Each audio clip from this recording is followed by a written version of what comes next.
The views and opinions expressed by the guests and hosts of this podcast do not necessarily reflect the views or positions of the Lansdowne Public Library or its affiliates. Hello and welcome to the latest episode of the Lansdowne Library's Geek Out podcast, Where we geek out about just about anything. This week we are joined by a familiar face. Hi everyone, I'm Sarah, and I'm from the Newtown Public Library. We've come today to talk about... We're talking about The Last of Us. The game, the TV show, anything and everything in between. So why don't we just start off just with the sheer basics. What is the elevator pitch of The Last of Us? You know, I really want to make a joke and say The Mandalorian, but in a zombie apocalypse. Because basically, imagine the world ended. There's zombies or infected everywhere. And this old, grizzly, hardened guy is tasked with delivering this young girl from one end of the country to the other. And to him, she's just cargo, and he has a troubled past. But then guess what? He ends up loving her like a daughter, and they bond, and there's also still zombies. It's funny. The way it was pitched to me when I first played the game was, It's basically Ico, but with zombies. Okay. Being I don't know if I can even call Ico a well-known game. It is a game loved by critics and the 12 other people who played it. But it is very similar concept of you are leading a young girl through a great deal of peril. I suppose we should bring up the zombies are a bit more unique in The Last of Us. Yeah. So in the game and in the TV series, we see that the zombies... It's not like so much like, oh, I want to eat brains, like every portrayal of zombies that we've seen, but that the infected like virus that, causes the whole thing is a very real origin, and it's the cordyceps virus that mutates, or the fungus. Not a virus. I do not work in public health, and that is so evident today. No, but it comes from the cordyceps fungus that basically like overtakes the brain and basically like what happens in humans in this game is what we see happen in like small insects like ants when they're exposed to cordyceps. And having, now been experiencing an actual like real pandemic right here in real human life, the idea of The Last of Us happening doesn't seem far-fetched, and I think that adds to the horror of it. Yeah, I felt that way about a lot of zombie apocalypse movies after 2020. I was like, this is ridiculous. No one would behave like this. The second we knew something was wrong, we would just go marching through the streets filled with apparently we would. Oh, yeah. At least now we might get a new take on it, Instead of just like the abandoned, empty cities. There will be a lot more of there will be a better lead up than just like, I Am Legend. Actually, no, that was pretty accurate now that I think about it. Retracted. I feel like almost every piece of zombie media hits a little differently after living through the pandemic, to be fair. Absolutely. Like, we want to believe that, like, people would act with, like, the common good in mind and everything, but it turns out asking someone to do, like, a minor task is, like, ruining their world. So, it definitely seems likely. I'll come out and say my experience of The Last of Us is very limited in that I have not played the game, nor have I seen the series. So pretty much all I knew were the cordyceps, zombies, clickers. That's about it. Yeah. But from what I've gathered, it's a lot less about the zombies and more about the people interaction. Would you say that's true? Yeah, definitely. And that's totally way more of a focus in the TV series. Because when we're talking about the different mediums of video game versus television, of course in the video game, you're going to be fighting the zombies, because like it's a game that needs, gameplay and action and everything. So you're out here like shooting zombies. But in the TV show, they can't have 60% of the story be Pedro Pascal shooting zombies, although I feel like we would all love to see that. Yeah, I'd watch that. I'd watch that. I'd watch it. I'd be all of the viewers, like in like the like ratings later, it's just all me at different junctures in time. No, but they need more of a story in the TV show because, combat's only featured like a slight portion of the time. But it's really like, I think both in the game and in the series, the overall message is about love and not just like, oh my god, all you need is love, you guys, but like, it's the ugly side of love. Just how far would someone go for someone they love? And specifically, the love that a parent has for their child. They're willing to kill for their child. They're willing to make very ethically dubious decisions so that their child can live and everything. So it's just when, I think one of the creators of the show said this, I could be fully wrong, but someone said, in a world where nothing matters anymore, love is what matters. And I think that's kind of the heart of The Last of Us, because even though there are, like, cool zombies with, like, mushroom, things growing on their head, it's also about just human connection and what we're willing to do to keep that connection. Definitely a big stray from, like, The Walking Dead. I haven't watched a minute of The Walking Dead, but I would assume so. Neither have I. We're doing great. I suppose that forces me to play devil's advocate for a show I didn't particularly care for. But in fairness, the point of The Walking Dead is similar early on. There's a lot of, like, the intention of protecting your family and your found family, and a lot of that message gets muddied as the series goes on, and slowly but surely your main characters kind of feel more like, you're the problem, because everywhere you go immediately falls apart, and you're the common thread. Mm. It's also I would say, at least with the first game and the show so far compared to The Walking Dead is very bleak. Like, they're not hoping for a better tomorrow, they're hoping to live to see tomorrow. Yeah. Whereas in The Last of Us, it's... the world is terrible, but people are at least still striving to try and be better. Yeah. We totally see that in, depending on, I guess, your opinion of it, we see that with, like, the Fireflies trying for a vaccine, whether or not that's effective. And we also see that people are trying to just build communities and have normal lives, like we see in Jackson, the community that Tommy and his wife Maria end up setting up. That, like, in the face of the unimaginable, people are still making an attempt, whether it's in vain or not, to, have a semblance of normalcy. It is always kind of fascinating to see, because it does have a very... Coming at this from somebody who's played a lot of games, it was always very interesting to see, like, the different factions popping up, because it's like, yeah, you have the Fireflies, who, by all accounts, are at least trying to do good, and then you've got weird cultists who are actively really not trying to do good. Oh, yeah. And it's also interesting because, and I suppose I probably should have said at the top, spoilers for probably both the show and certainly the game. While the Fireflies are certainly trying to do good, some of their methods are very questionable. Especially looking at things from a very scientific perspective. It's like, no, you would not need to perform a dissection here. But that's getting a bit ahead of ourselves, I suppose. Oh, yeah. I've had that argument with my friends several times of, like, would the method of getting a vaccine have been even effective or anything? Or did the Fireflies just jump from point A to point Z in finding an immune person and then going, let's cut her open? The story falls apart a little there because we are dealing with something that is not a viral infection. This is a fungus. Immunity to a fungus would not necessarily result in a vaccine. And similarly, the idea that it would require a dissection to figure out why the immunity is there is also very unorthodox. Because one doesn't really get immune to fungal infections. They simply just are not a valid host for one reason or another. Well, out of curiosity, are the Fireflies, are these, I assume it's a group, are they former medical people, or are these just like, okay. Well, it gets dicey. It gets a little dicey. So basically, for anyone who hasn't seen the show or played the game, the girl that you are tasked with bringing across the country, her name's Ellie, she's like 14. She's immune in some way. She was bitten by one of the infected, and in that traditional, like, turning period, she didn't turn into a zombie. So, for some reason, she, the Fireflies view her as holding the key to a potential vaccine and, like, the end of this.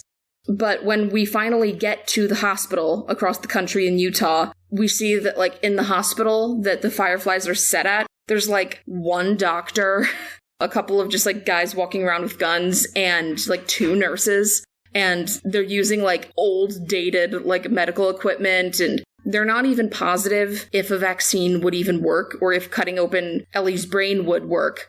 And knowing so far she was the only and is the only immune person they've come across, they make one wrong cut or one wrong move, then like they kind of lose everything. When you only have one sample for testing, you don't kill the one sample you have. Yeah. Generally speaking in science. Well, and I think like the big ethical question at the end of like, did Joel do the right thing in saving Ellie from the Fireflies, taking her off the surgery like table, taking away that choice for her and bringing her back to Jackson? I don't think the realistic, like the question of realism about would they have been able to find a vaccine is important as it is Ellie wanted to go to this hospital and help find a cure. And the Fireflies took that choice away from her by sedating her before telling her what was even going to happen. But Ellie wanted to die in that hospital. We find this out in the second game. We're going to, if we really want to split hairs, we can go into part 2 and that can be a whole other episode. No, but, she with the people she's lost and the amount of trouble she's gone to get across the country, she wants to make that sacrifice. And Joel, having lost previously in his life, he lost his daughter on Outbreak Day. He doesn't want to lose another child. So when he finds out that, oh yeah, we're going to cut open her brain and she will die in the process, but we'll get the information we need, he says, oh hell no. And he shoots everyone in the hospital, takes Ellie off the table, and takes her away. And that's a huge point of contention for them later in the second game because she's like, I was supposed to die there and you took away that choice. And then the argument that a lot of people have after watching the series and like finishing part 1 of the game was that like, did Joel do the right thing? He could have doomed humanity, but to him, Ellie was his world. So he was willing to burn the rest in order to save Ellie. I mean, that's a choice that you get fairly frequently, I think, in games as, we were just before this discussing Star Wars, but let's pull out the Star Trek. You're often faced with the question of, do the needs of the many actually outweigh the needs of the few? And some games do this well. The Last of Us gives you this sort of muddied water there, though, where it is largely did he make the morally correct choice? That's more of a question, but because of how kind of obvious it was that these people were definitely not going to actually succeed, he definitely made the correct choice, because it's, no, you're going to kill this girl and you don't have the equipment to try and synthesize anything out of that. You're just going to waste the one immune person we have. Well, something that was interesting to me when playing the game is that when you enter that surgery room, you're not making any choice. You don't leave that room without killing the doctor and taking Ellie. You can stand there for as long as you want, or if you go in with no weapons, the cutscene, like when you go to kill the doctor, it engages in a cutscene, and if you don't like shoot him or have a weapon with you, the cutscene shows Joel holding a knife. You are forced to kill the doctor. And I think that that's a cool choice, or lack thereof, compared to games like BioShock, where you were given the direct power to either like kill or harvest a little sister in order to get more Adam. And that choice directly affects the ending of the game. Whereas with The Last of Us, it's like, you're not getting this choice. You're going to watch it happen. The choice has been made. And again, in the case of The Last of Us, it's the choice I'd have made being given the option in the game. Similar to, like, with BioShock, it's, no, I'm not going to kill this child if there's an option that does not result in me killing this child. Again, it is one of those things where it's like, sometimes the evil options are just cartoonishly evil, and it's like, why would I ever... It's not that big of a difference in ability you get in BioShock, for example. Yeah, and the gifts that Tenenbaum gives you for saving the little girls end up being giving more. But, like, I always thought that, if I make it on a 15-second side tangent, the bad ending when you harvest little girls is, like, you become, like, evil ruler of the world, and, like, you just, like, basically we enter, like, a nuclear holocaust, and all of the splicers rise to the surface, and it's this big, like, ah! And then when you just do the good the good stuff and get the good ending, it's like, you get to leave Rapture and grow old with your family. Yeah. Aww. So it's just like the proportions of that. It's like, be the evilest evil to ever evil, or like, be a good guy. Yeah, just have a life. I always thought that was weird.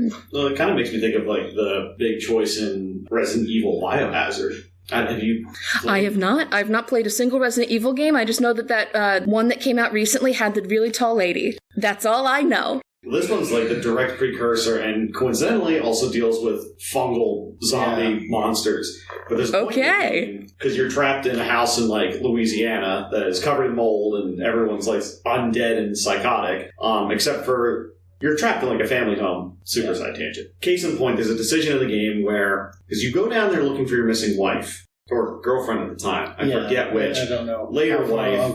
Okay. Significant other. Significant other.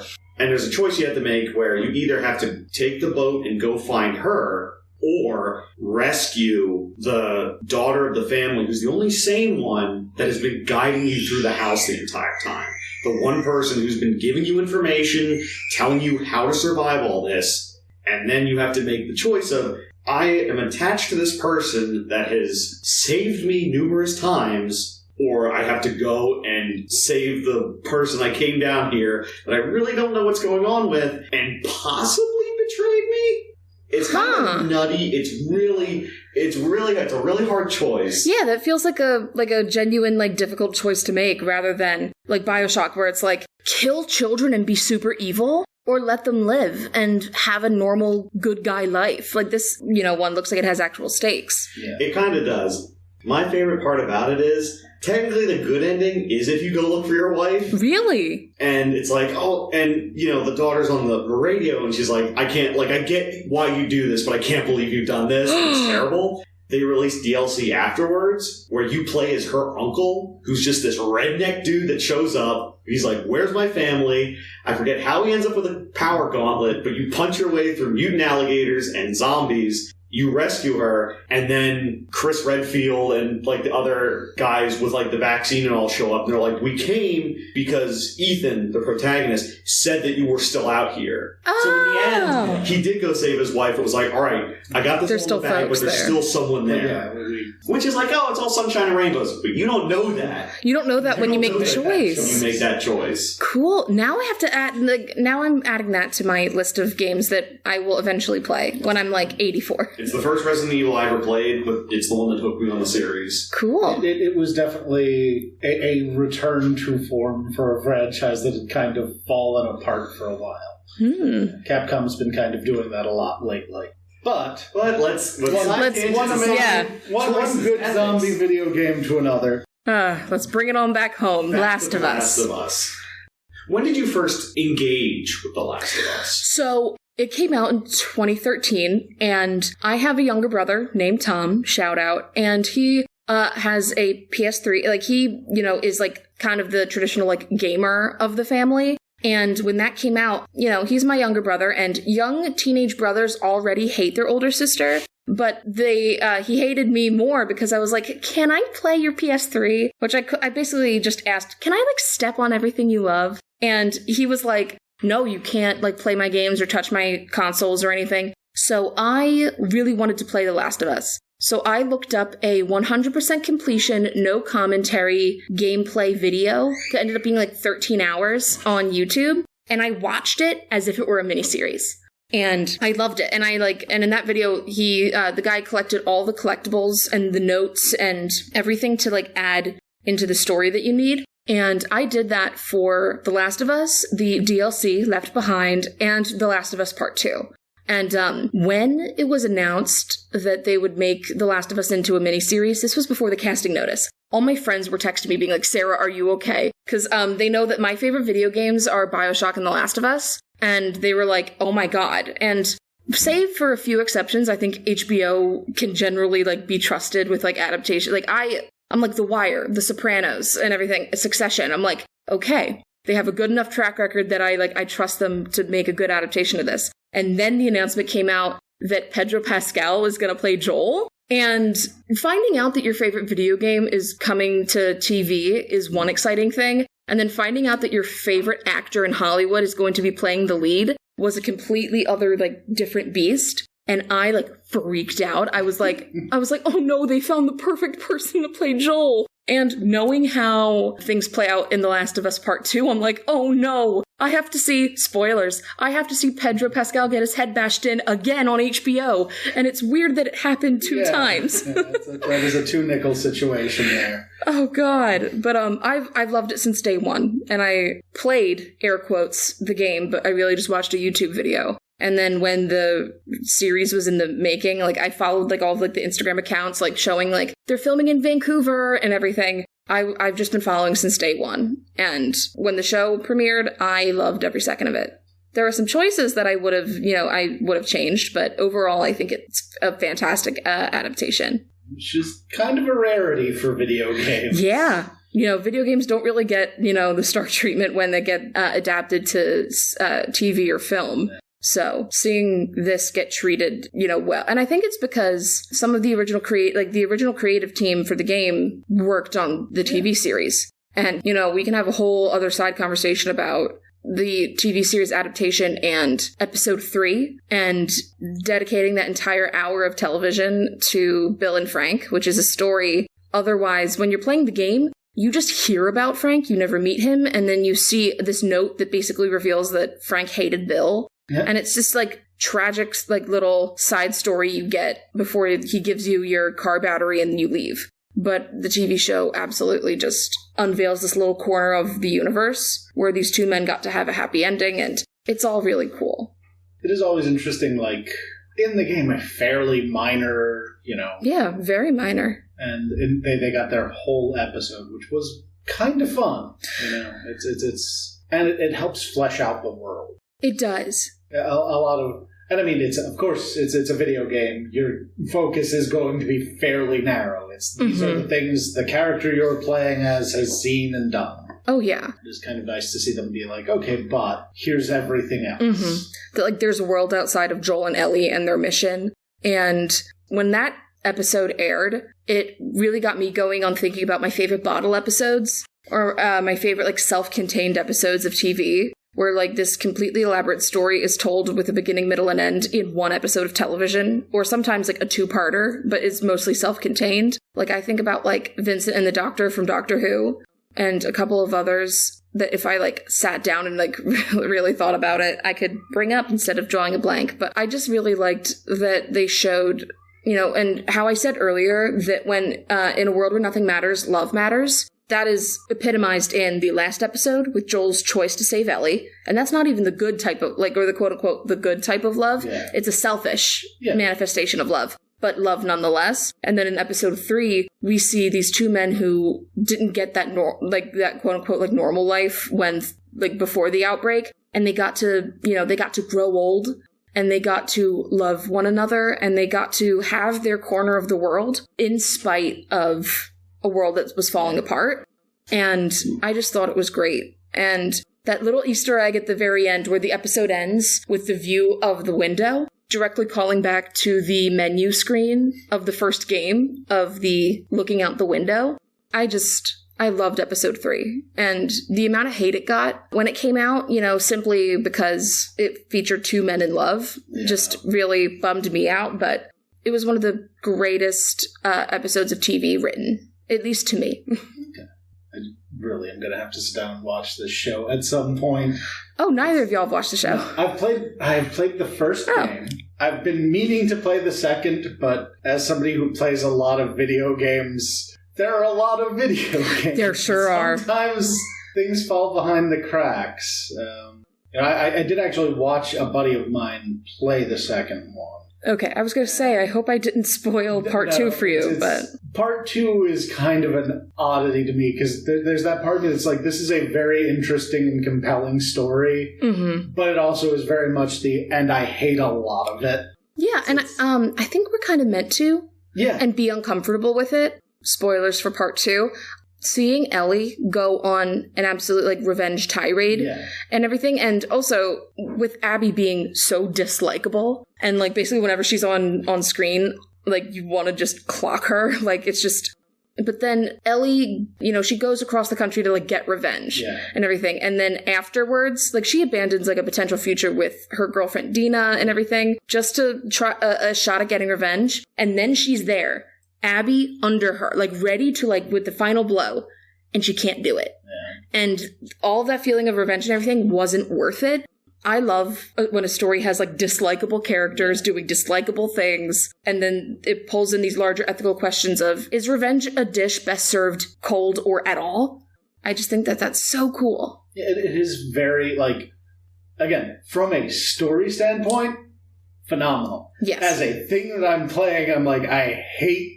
It's one of those things where it's just like, in gaming, having that level of control of a character, but also being on those sort of narrow pathways, it's just like, where's the option to just not? Yeah, the choice of making the player play as Abby for like half the game is infuriating because we hate her. This is boring. Why are we in Seattle? You know what I mean? It gave me a lot of flashbacks to Metal Gear Solid 2. Oof. It's like, why am I this guy? I wanted to play as Snake.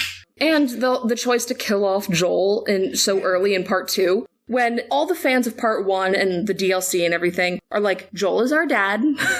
Yeah. We love Joel. Even though he kills all these people, we love him and he can do no wrong. And then he gets, taken with a golf club to the head, like an hour into the game. I see like comments online like to this day that's like, I still can't forgive them for killing Joel and everything. And I'm like, I don't want to have to see Pedro Pascal get his head bashed in again. Yeah, an odd typecasting to get. Yeah, right? Pedro Pascal, we're doing a show for HBO and your character will eventually get their head bashed in. Are you in? There's actually a clause in his contract. He's like, my head must get pushed in somehow. Yeah, maybe he's like Sean Bean. Yeah, he's like, I have to die. On screen. I've got to. Oh, it'll be a wild day on the internet when, like, the general population watches part 2, and then they realize that, like, after that scene with the golf club, that he ain't coming back. And then it's going to be the Bella Ramsey show for the next couple episodes, which I can't wait for that Emmy, because they're going to give a fantastic performance. Again, I think that'll be very interesting to see.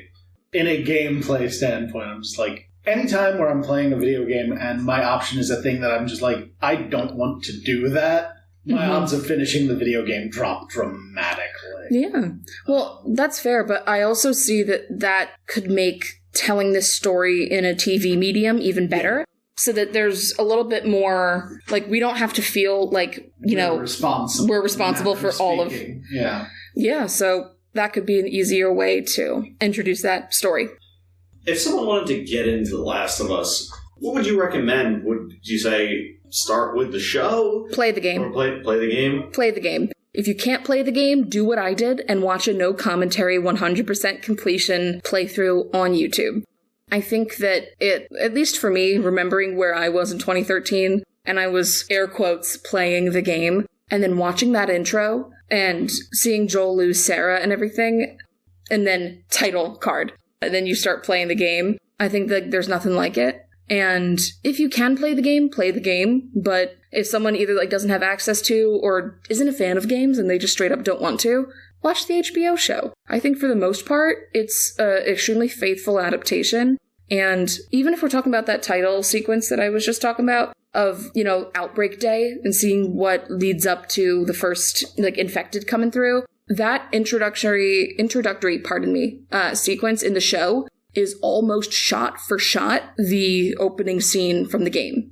Like when they're leaving in their car, it is like they're even doing third person over the shoulder shots as they're driving, and I'm like straight up like the way they pull up to the signs and everything was straight up just picked up from the game. And Joel's daughter Sarah, her death is just as heartbreaking on screen as it is in the game. Now, I know for a lot of video games, watching them online, I've seen it's fairly common for people to essentially title it, so-and-so the movie and upload every single cutscene. Is this the type of game where if you wanted to just watch it online, is it the type of thing where it's the cutscenes that you would be seeing, or does the gameplay matter so much? Or I guess it wouldn't it doesn't cut away. It's, how much of the story is in, like a passive cutscene versus I've got to watch them run through this whole thing because someone's monologuing over it? Yeah, I think it's a straight up 50-50.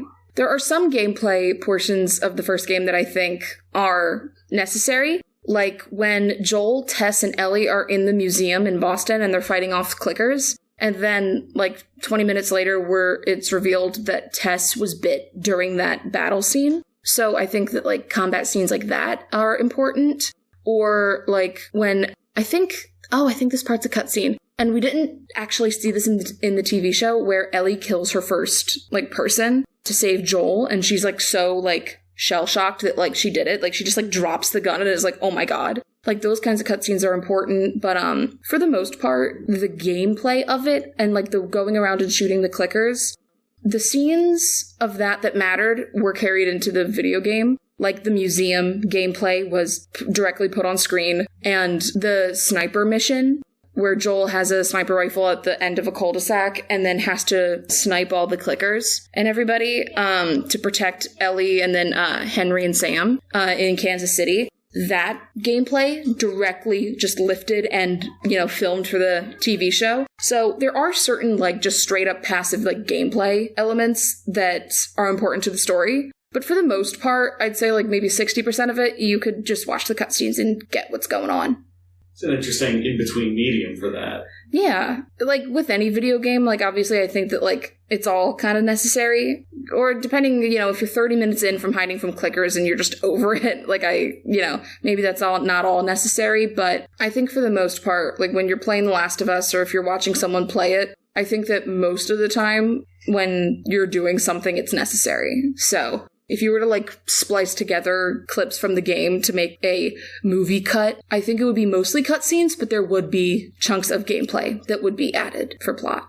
So we can understand how certain characters are getting killed off and everything, so, yeah. Might have to check it out. It is also worth noting that, like, even when you're just sort of, like, moving from point A to point B, the characters do have dialogue. Mm-hmm. A lot of it is unnecessary and an entire book's worth of dad jokes, but it's still kind of interesting to see, you know? Yeah. An example of that I, off the top of my head, I can remember is when you're in Utah and you are about to enter the hospital and you're in, like, the little outdoor triage center, Ellie walks over to a random spot and it's an optional bit of dialogue that you have to go up and, like, press X to hear. And that conversation became a direct interaction, like, of dialogue in the TV show. So, like, that was an optional moment in the game. You could just walk over to the hospital and, like, move on to your next, like, mission. But that optional piece of dialogue that is kind of just, like, you know, quote unquote, like, throwaway ended up being, like, a real conversation in the TV show and ended up being, like, a big emotional kind of head for Joel and Ellie because Joel basically admits that Ellie means more to him than she'll ever know. And I think that's really cool. So there is definitely dialogue that, like, you would miss in gameplay that are really important. So I think that's a really cool point. It is one of those games with pretty exceptional, like, again, even just, like, as you're walking around, Ellie will read from a literal joke book. But, like, the deliveries are done in such a way that it's like, no, don't try this. You're bad at comedy. But that makes her, like, such a more interesting character that it's like, this is just something she's doing to kill the time that is awkward and weird, but it fleshes out that character so well. Oh, yeah. Totally. I love the joke book. Yeah. I very much enjoyed the way that the joke book was brought from game to screen. And so many of the joke interactions are optional. But in the game, Ellie just straight up finds a joke book and reads from it. And there's a great scene where they're camping for the night and she reads a book and then Joel turns away and, you know, it's his gruff exterior of like, that's not funny. I'm a big, mean, scary man. But then she tells a joke and he's turned over in his sleeping bag and he starts like, his shoulder starts shaking because he's laughing a little bit. And that's like the first kind of moment where you see of like, oh, she's starting to like carve out a little place in his heart. So I think that's cool. It is, again, it is a game that I think personally, one of the reasons I think this did so well as an adaptation is this is a game that is largely about those character interaction. Mm-hmm. Like, it's one of the reasons that despite multiple attempts, Resident Evil never really gets a adaptation that feels like Resident Evil. Mm-hmm. And a large part of that is, you know, it sort of can't. The Last of Us is a game that is about those characters first, whereas as much as I love Resident Evil, it is mostly a game about trying to find 3 differently shaped gems to open a door that, how did this man live in this house under normal circumstances when you had to go to fight 3 different zombies to get these stupid gems to go to his bedroom? Yeah, and in addition to that, you know, if you play RE2, the character interactions between the 3-ish main characters that talk/play with, they interact every once in a while, but there's no narrative. No. Like, they're in a place and they do things, and that's kind of, I guess that's like I guess that's kind of what games were back then. Yeah. It was like, oh, there's a story. Sort of. But, like, the character... Like, if you did The Legend of Zelda, you could do Breath of the Wild because there were more character interactions. Mm-hmm. But, like, Ocarina of Time, you're just... An hour and a half is just the water temple. Yeah. The Water Temple is an entire episode. But you would just be... You'd be Link. Yeah. And you wouldn't get much of... I mean, it also kind of hurts in a lot of ways that Link himself is always a silent protagonist. Like, I've been replaying Breath of the Wild because Tears of the Kingdom comes out on Friday, and I wanted to refresh myself on the weirder kind of control scheme that Nintendo makes. But it is kind of interesting because, like, this is the first game with spoken dialogue that is more than weird sounds and grunts. And maybe hey there, and specifically I can think of the guy in Wind Waker with that sploosh. But those were sound effects more than dialogue. But it is very odd because we see people talking to Link, but Link never answers them. Or just the really, really loud laugh that the Great Fairy does. Yes. That, like, when you're playing, like... Because I played Ocarina of Time on my 3DS, and, like, I would be, like, up past my bedtime, like, playing it. And then, like, I go into, you know, like the fountain and everything, and then she just, like, lets out, like... For the microphone's sake, we're not going to do an impression, but, like, you know, she lets out that huge laugh, and then I'm suddenly like, oh, crap, and I'm turning down the volume. I'm like... that volume down to minimum real fast. Yeah, because it's like, she laughs, and then there's an earthquake. Yeah. I think the only, in terms of, like, characters and narrative, the only Zelda game I think you could probably get away with an adaptation, because obviously you need characters to talk to each other, is Spirit Tracks. Because Ghost Zelda as a companion the entire time, who's also not super crazy about being a ghost, let alone hanging out with an engineer.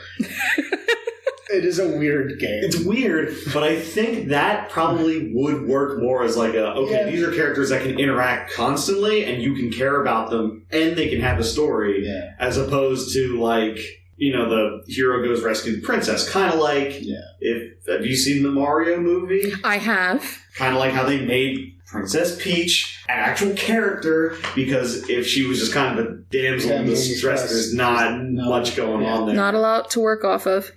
But I would talk about the Mario movie, but that would be a tangent on our current tangent. We are rather famous for tangents here. But it is an adaptation. It is a video game adaptation, which, you know, I'll allow myself twist my arm. But if I had to give myself like 20 seconds, you know, I thought, despite the Chris Pratt of it all, I thought that it was pretty good. And having grown up with the games, every time, like, a little, like, musical motif, like, when Luigi first lands, you know, like, near, like, the castle or whatever, and he's, like, all scared, we can hear the Luigi's Mansion music playing. And I straight up, like, you know, that one clip of Leo DiCaprio from Once Upon a Time in Hollywood, where he's at the TV and he's, like, he's whistling and pointing at the TV. He's like, oh, what, wait. That was me 48 different times during the Mario movie. So I just, for that alone, I thought it was neat. But, you know, that is in a completely other episode. Yeah. But it does sound that seems to be a big draw for video game adaptations, is the viewer being able to go, oh, that's just like in the game. Like you were saying, the window shot on the main menu. Because, like, you know, you have to also, like, make it appealing to people who haven't played the game before. Like, because I don't know if it's possible, but I think that there are children out there who don't know Mario at all, and they just want to see a fun movie. But then there's also, like, the big fans of the game that, like, made it what it was, and having things in there for them. Like, it was super fun to watch the Mario movie. And, like, every, like, tiny little thing, like, you know, I'm impersonating Leo DiCaprio the whole time going, wait, I know that. But then in The Last of Us, bringing it back home, but in The Last of Us, you totally get moments like that all the time, where, like, someone pointed out that Joel in the TV show gets a shotgun very early in the course of the show. And then a lot of, like, the main responses on, like, Twitter were like, nuh-uh, we had to wait, like, 7 hours of gameplay to get a shotgun. That is not fair. And, like, Joel, like, bending over to his backpack and, like, trying to make something. People are like, oh, crafting. There we go. He's crafting something. So, like, little things like that in the show that have, you know, nods to the game itself has been really cool. And just acknowledging if I may, how scary the clickers are. I think the TV show did a really good job at instilling the pure terror of coming across a clicker. Because it's basically, whenever you encounter clickers, it's a stealth mission on steroids and, just... For listeners' sake, can we get a description of what a clicker is? Oh, sure. So the cordyceps infection has several stages. And the first stage after, you start turning is they're called runners, I think. And they're like your traditional zombie. And then we get stalkers who are maybe a year or two into infection, and they are quiet and they come right up on you. They're a little scarier, and we don't really see those until the second game. The third stage of infection is when someone becomes a clicker, where basically the fungi has mutated in your brain so much that it's it takes over your eyes and everything. So the fungus is obstructing your eyes and several different parts of your brain, and clickers only navigate through echolocation, and they make the scariest sounds in order to echolocate. And a clicker's nearby when you hear them before you see them, and if you make the slightest sound, they will not rest until they find you. When you trigger a clicker in the game, it wasn't a matter of if you can escape. It's just how long could you run until it finds you, or you somehow get to the next cutscene. So clickers are really scary, and people were like, how are they going to translate this on screen? And the answer is really good and really scary, because the clickers were all practical effects and everything, which I thoroughly enjoyed, with everything going from the Switch to CGI everything. It was nice to see the clickers have actual practical effects. And, I'm not good at a clicker impression, nor am I going to try to, but if you are not familiar, go on YouTube and find a clip of a clicker making its noise. To anyone who's played the game, it literally sends shivers down your spine to just hear a clicker go. So when I think it was the second episode, we meet our first clicker, and hearing it, literally my partner at the time, I literally just grabbed their arm and was like, oh my God, it's happening. And they're like, what's happening? And I'm like, I'm sorry that you're going to have to watch the next 15 minutes. Because it's just so creepy and, but yeah, clickers are kind of the scary ones in the game. If you haven't played The Last of Us, but you have played Left 4 Dead, they're very reminiscent of The Witch in that it's don't. Just avoid that one. Yeah, if you can find your way to just stealth all the way through a clicker infested area, that's probably for the best. Just stealth your way through it. Don't even try killing any of them. Just get through it and then get to your next objective, because it's just, I hate having to deal with them. And yeah, no, they're terrifying. The other big thing with them is most of the times you encounter them, it is not one. It's a hive. Ooh. Which means, you can, if it's just the one, you sneak up and then, get the headshot or what have you. And then it's no, if you do that, the other 6 are going to be on top of you immediately. Mm-hmm. So it's always good to set up traps when you're getting into a clicker-infested sequence, and make shivs in your kit so that you can do a silent knife kill. But yeah, no, if you make one noise, the clickers hear you. So you can always try, just shooting your way through, Blaze of Glory, just get through it. But if you can, then you're better at video games than I am. So just so I can understand, is it a witch situation where it's just once it finds you, it will just ruin your day, or is it I will alert the horde type deal? It's kind of both, yeah. Because once one of them starts moving, even if only one of them hears you, it's starting to move will alert the others. And the game doesn't do a great job at understanding how echolocation works, to be very fair. Because the game treats it as they respond to any noise you make instead of, oh, no. They hear your see presence. The shape of you through that sound. It's instead just, no, they respond to any noise they hear outside of their own noise. That is terrifying. Yeah. And then you get bloaters, which after 5 or 10 years of infection, they're basically if you ever played BioShock 2 and you remember the Alpha series that you start defeating once you get to Fontaine Futuristics, they're basically like that, where they're kind of like a mini boss each time you come across one. And they release spore bombs, and they are if you get near one and you don't have a fully loaded weapon, they're gonna just take you out. and the cutscenes of when you get killed by a bloater will like take like one hand, put it in your mouth, and then the other hand put it in your eye, and then like rip you open halfway like that. I'm doing a great job of describing it for the audio listeners at home, but they basically like halfway, like basically at your nose, just rip up and down and then rip your face open. So it's not that great. Yeah, those sound terrifying.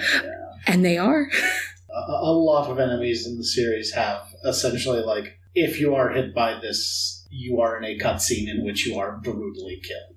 It's a little reminiscent of a lot of the Tomb Raider games in that way. Yeah, and then the second game, you get the Rat King, which is single-handedly the most terrifying thing you have to face in any of the Last of Us games or properties. Where, you know, like Rat King in the wild is, you know, when a bunch of mice's tails get put together. Yeah, that with zombies, and it creates one big zombie that's like 4 times the size of a bloater and everything, and facing the Rat King in Last of Us Part 2 is like single-handedly, like when I was watching someone play it, I wasn't even like having the controller in my hands, and I straight up felt like closing my computer and like doing a lap around the room because I was just like so scared.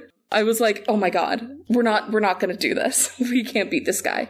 But if you're good enough at playing video games, I guess you can, but I can't imagine doing it myself. It looks freaky. So then would you qualify, would you describe The Last of Us as a horror game? Wow, well, yes and no. I guess it's a horror game. Well, I don't know what I'd classify. I mean, it is a third-person shooter where your main objective is to escort. It's basically one big escort mission, and you're shooting zombies the whole way, but then, oops, you're crying. And so I don't know what I classify it as. I would just say that it's a video game that, you know, you shoot stuff and blow stuff up, but then you also cry a lot because you're reminded about the importance and the power of human connection. So I have no idea what I classify it as. The lazy answer is it is technically an action-adventure game. That's how they would classify it on most websites. It doesn't, despite the horror elements, it doesn't end up being treated as a horror game in the same way that Resident Evil, or especially not Silent Hill. I would argue, in fact, that Resident Evil really shouldn't classify as a horror game most of the time in quite the same way that Silent Hill should. While the zombies are terrifying, it's not a game that does a lot of like jump scares or things like that.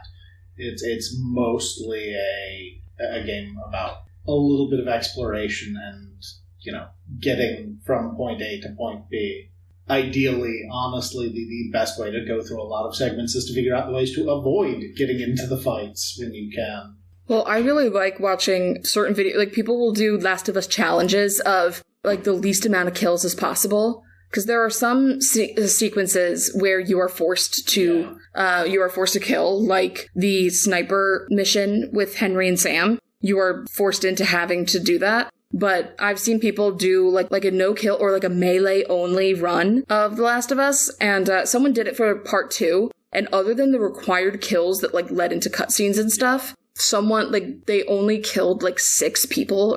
Yeah, like sometimes the best thing to do is to avoid the infected entirely. It's a story about people, like at its core, and the zombies are there, and like that's a part of the setting, and like, I mean, I think that most of what you just gotta understand is that the world has gone to hell in a handbasket, and, you know, everyone, you know, has lost someone and has one reason or other to, like, not trust people, and yet we do. And I think, like at its core, that's what The Last of Us is about. Going back to the adaptation for a moment, were there any scenes from the game that you thought were very well, like, brought to the screen? I loved the scene in Utah when Ellie and Joel come across the giraffe that has, I guess, been loose from the zoo for 20-some years. And that, like, gentle interaction with an animal. Because Joel basically watches Ellie be filled with childhood wonderment at the sight of a giraffe that she gets to pet and everything. And I think Joel in that moment, like, has a realization that, like, even in the middle of a zombie apocalypse, kids are still kids. And they'll still be absolutely thrilled when they see, like, an animal in the wild. So that moment, I think, was really well adapted for the screen. As deranged as it was, I think the whole sequence with David and the cannibals, like, in the winter, when they take Ellie, and Joel's eventual rescue for her, I thought that was very well done, especially considering in the game, for that level, you play as Ellie, and there's this old, like, pedophile cannibal who is chasing you, and you have to get away from him. And there's this moment that, like, feels like it's taken out of, like a Scream movie or something, where, like, the killer is just chasing the final girl. And, from around the corner, like, he's taunting her and everything. And you're playing the game and you're, like, absolutely, like, losing your mind. And you're like, oh my god. Like, because I remember that level being terrifying. Terrifying to my core. And then in the series, that chase is really shortened down. And the horror is really put on their interaction before Ellie escapes. When she finds out that she shouldn't have trusted David. He's a cannibal. And he was like, well, I'll let you live, but... And then insert really creepy things that men shouldn't think about children. I think that whole sequence, although different from the game, was really well adapted because it was, first of all, like an incredible performance for Bella Ramsey. Like, in that episode alone, I was like, Emmy Award, start engraving. But then I started watching the season of Succession, and I was like, hold off on that, because that's going to be tough. But I thought that scene was really well adapted. And I mentioned it earlier, the opening sequence of Outbreak Day and seeing everything leading up to when the first infected shows on screen. And I thought the TV show added a really cool element of explaining where the virus, or the infection, where the infection came from. They show all these clips of, like, a flower plant in Indonesia, shuts down after workers start killing each other or something. And at several points in the day, at the beginning of the show, for whatever reason, Joel and his daughter Sarah do not consume anything with flour in it. They were going to make pancakes that morning, but they were out of the pancake mix, so they had eggs. And the elderly neighbors offered them cookies, but they both said no. And the neighbors were, like, the first people to turn. So they, like, throw in all these additional kind of plot points of, like, oh no, like, something went wrong with the food supply. And that's how a fungal infection grew, like, in, like, the flour. And that's how the infection, like, began. Or the outbreak began. So I think that, like, with the introduction being a straight up, like, almost shot-for-shot remake of the introductory sequence of the game, and the addition of the extra lore about how the infection got started, I just think that, like, that was also a very well-adapted scene. Just the whole thing was so well-adapted. Even if they weren't, like, shot-for-shot, the choices they made to differentiate from the game were all, like, beautifully made, in my opinion. I guess that is the big difference between an adaptation and the Swoop and Deal. You always have to make some changes. Oh, yeah. I guess you can get a lot more from a video game than, say, a book. But there's always things that's like, no, we need somebody to actually say this and not just think them. Mm-hmm. Things like that. Great things to say at a library. Video games are better than books. For adaptations. For adaptations, easier, yes. I would say. I wouldn't say better, because, again... Mario may be well on its way to making billions of dollars, but I'm old enough to remember the last Mario movie. Oh. Which... With, like, Bob Hoskins, right? Bob Hoskins. Yeah. And I mean, that was...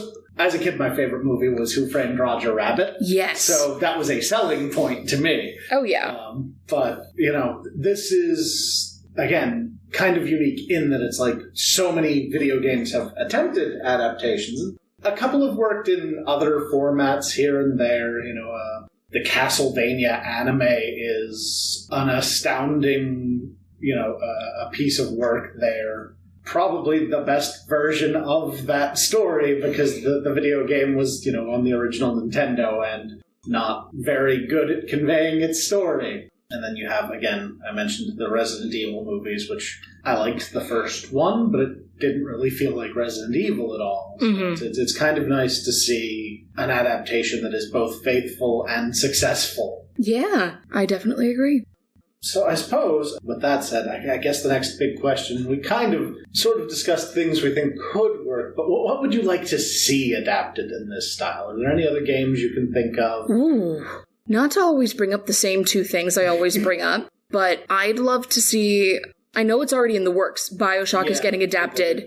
Now, I don't know if it's a film or if it's a miniseries for Netflix. I just know Netflix is doing it. Yeah, I think the plan was a movie, but... I think there's too much for a movie. Vague. Yeah, exactly. Well, depend. You could do a trilogy. Netflix loves trying to do trilogies and then not finishing them. See, I think that the best BioShock to get adapted into a movie or a TV series is Infinite, because BioShock is so heavily related on the video game medium and the player making choices, that when you make it into a film or a TV show, that kind of negates like half of like what the game set out to do by, say, the importance of choice. And Andrew Ryan's whole monologue, like a man chooses and a slave obeys. But I'd still like to see it just so I can fan cast it. Because one of my friends recommended that Bryan Cranston play Andrew Ryan. And ever since they said that, I haven't been able to stop thinking.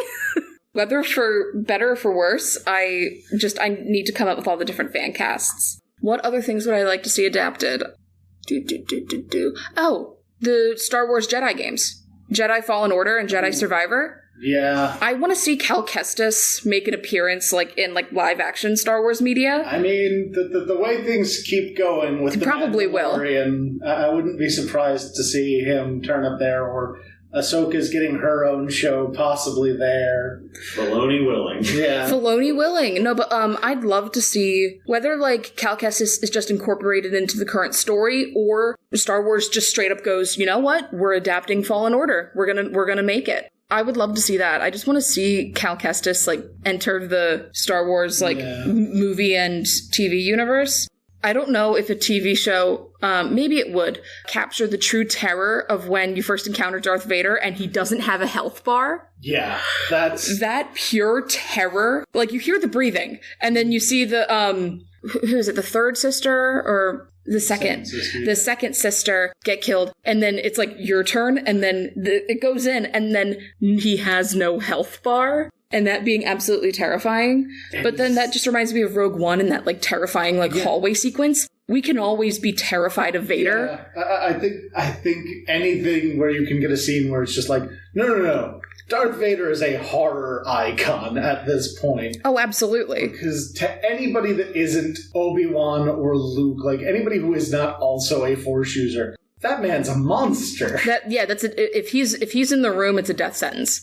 But yeah, no, I'd love to see the Jedi games adapted, or like Cal Kestis just brought into the Star Wars like universe, because I want it. Yeah, that's fair. And I want BD1. Like I want it.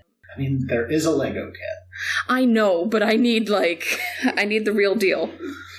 How about you? Anything you'd like to see adapted? The one thing I will say, I believe is already getting an adaptation. It is I believe it's a series for Judgment from Ryuga Gotoku Studios, same people who do the Yakuza series. Judgment, it's like a side story? No, not side story. It's same universe, but instead of the crime boss, you play as a detective who starts investigating murders that then tie into, your former life as a lawyer and a huge government conspiracy that's all tied in this. It unfolds like crazy, and there's so many people have been like, you would love this story of intrigue and mystery and drama, but it's a video game and I know you won't play it. Mm-hmm. So getting an adaptation is the best thing, and I hope it's great, and I hope they bring it with official subtitles so I can be like, hey, sit down, we're watching this, and you're going to love it. I guess I hadn't really thought of that, but yeah, like, adapting games does make them more viable for some people. I know a lot of people who just don't like video games or don't have the time for that kind of investment, so... Mm-hmm. For the record, personally, I've been really into the Horizon series recently, and just the idea of seeing some of those machines against a live-action backdrop could be really neat. Oh, cool. Speaking of Lego kits, I just bought that one. The Tall Rider is phenomenal. Do you have any final thoughts about The Last of Us, or adaptations in general, I suppose? I think that adaptations of other media, they really shine when the creative team cares about it. And I think that's evident in The Last of Us, with the original creative team from the game taking on the TV series. And I think that whenever you're adapting anything, you have to consider, what does bringing it to a new medium do for the story? Like, I think we talked about this when I was on here talking about musicals. When making a movie into a musical, why are you bringing it to the stage? What does the stage bring to the story that a camera couldn't? Or, like, why does it have to have music when it initially didn't? I think that when you're bringing it from a game to a TV show, what new aspects are we adding to this story by making it like on film rather than an interactive medium? What are we changing about that? And being mindful of it. But my final like overall thoughts is that it was a fantastic adaptation from a fantastic game. And at the end of the show, we should all just realize that, that connection and love is, what really matters at the end of the day, for better or for worse. It can kill or cure. So it's one of my favorite games, and I'm glad I got to see it on the silver screen. Thank you very much for joining us again. Hopefully we'll come up with a good enough excuse to have you back soon enough. Oh, twist my arm. And if you would like to come on an episode and geek out with us, Jeff, where can they go? Well, you can head over to lansdownelibrary.org/podcasts, and there'll be a green register here button with a little form to fill out to let us know you're interested in stopping by.